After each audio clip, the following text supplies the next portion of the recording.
Assalamualaikum warahmatullahi wabarakatuh. Saya Nopi Nurjana dari semester 6C STIA 11 April Sumedang. Di sini saya akan mempresentasikan materi mengenai utang atau pinjaman negara. Sebelumnya, kita harus mengetahui terlebih dahulu apa itu utang negara. Utang negara merupakan jumlah uang yang wajib dibayar pemerintah pusat dan atau kewajiban pemerintah pusat yang dapat dinilai dengan uang berdasarkan peraturan perundang-undangan yang berlaku, perjanjian atau berdasarkan sebab lainnya yang sah. Ini tercantum dalam pasal 1 angka 8 Undang-Undang tahun 2004. Kemudian ada jenis utang. Jenis utang terdiri dari dua jenis. Yang pertama ada surat berharga negara, kemudian ada pinjaman. Surat berharga negara terbagi atas dua macam. Yang pertama surat utang negara, yang kedua surat berharga syariah negara. Surat utang negara terbagi atas dua macam. Yang pertama surat perbendaharaan negara, dan yang kedua ada obligasi negara. Surat berharga syariah negara juga terbagi atas dua macam. Yang pertama surat perbendaharaan negara syariah dan suku negara. Pinjaman terbagi atas dua macam. Yang pertama ada pinjaman dari luar negeri, kedua ada pinjaman dari dalam negeri. Surat utang negara.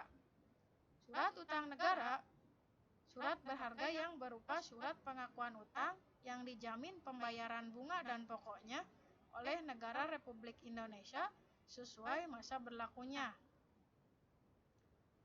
Jenis surat utang negara terbagi atas dua jenis. Yang pertama ada surat perbendaharaan negara, yang dimana jangka waktunya hanya sampai dengan 12 bulan dan pembayaran bunga secara diskonto.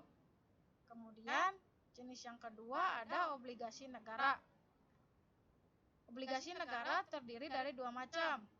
Ada obligasi negara dengan kupon dan ada obligasi negara dengan bunga diskonto.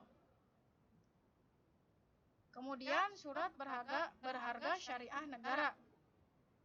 Tercantum dalam Undang-Undang Nomor 19 Tahun 2008 tentang Surat Berharga Syariah Negara bahwa surat berharga syariah negara yaitu surat berharga negara yang diterbitkan berdasarkan prinsip syariah sebagai bukti atas bagian penyertaan terhadap aset SBSN baik dalam mata uang rupiah maupun valuta asing.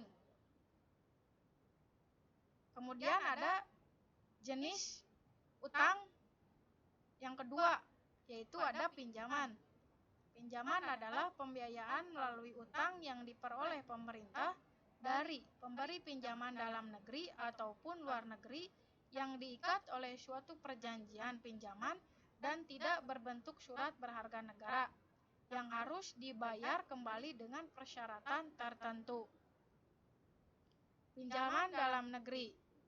Pinjaman dalam negeri merupakan jenis pinjaman yang dilakukan oleh pemerintah yang diperoleh dari lender dalam negeri, dalam hal ini yaitu BUMN atau pemerintah daerah, yang harus dibayar kembali dengan persyaratan tertentu sesuai dengan masa berlakunya. Di sini ada pemanfaatan pinjaman dalam negeri. Yang pertama, sebagai alternatif sumber pembiayaan untuk menutup GAP. Kemudian yang kedua, pembiayaan jangka pendek dalam rangka pemenuhan defisit APBN. Kemudian yang ketiga, untuk mendukung pemberdayaan produksi industri strategi dalam negeri. Dan yang terakhir, untuk mendukung pembangunan infrastruktur. Pinjaman luar negeri. Pinjaman luar negeri merupakan setiap pembiayaan melalui utang yang diperoleh pemerintah dari lender luar negeri yang diikat oleh suatu perjanjian dan tidak berbentuk surat berharga negara yang harus dibayar kembali dengan persyaratan tertentu. Sumber daripada pinjaman luar negeri ini dapat berasal dari bilateral, multilateral, dan kreditur swasta asing. Nah, di sini ada dua jenis pinjaman luar negeri. Yang pertama ada pinjaman tunai. Pinjaman tunai ini dapat berupa pinjaman program, pembiayaan likuiditas jangka pendek, pembiayaan konsinensi, pembiayaan permodalan, dan lain-lain yang pencairannya bersifat tunai. Kemudian ada pinjaman kegiatan. Pinjaman kegiatan merupakan pinjaman yang digunakan untuk membiayai kegiatan tertentu. Kegiatan ini dapat bersifat tangible dan maupun intangible. Nah, kemudian di sini ada prinsip utang negara. Ada 4 prinsip utang negara. Yang pertama ada efisiensi biaya, cost and risk, yaitu mengutamakan instrumen utang dengan biaya minimum dan resiko terkendali merupakan prinsip utama dalam pengadaan utang.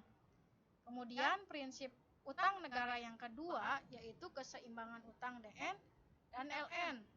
Utang dari pasar domestik dibutuhkan dalam rangka pendalaman pasar kemandirian pembiayaan dalam jangka panjang.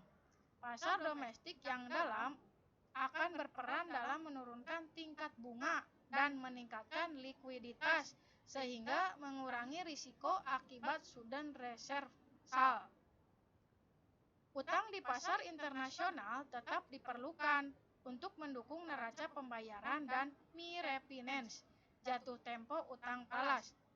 Menjaga eksistensi Indonesia di pasar global selain dari sisi biaya bunga juga relatif lebih murah. Kemudian ada prinsip utang yang ketiga, yaitu prinsip kehati-hatian, di mana prinsip kehati-hatian ini merupakan bagian dari upaya meningkatkan kepercayaan pasar yang dilakukan melalui pengelolaan dan monitoring risiko utang secara terus-menerus. Prinsip utang negara yang terakhir adalah penanaman modal negara. Selain untuk menutup defisit fiskal, utang juga untuk membiayai PMN kepada BUMN dan BLU. PMN terutama tahun 2015 sampai 2017 ditujukan untuk meningkatkan kemampuan BUMN dan BLU untuk mendukung proyek-proyek prioritas pemerintah seperti infrastruktur. Mungkin cukup sekian presentasi dari saya mengenai materi utang atau pinjaman negara. Wabillahi taufik walhidayah. Wassalamualaikum warahmatullahi wabarakatuh.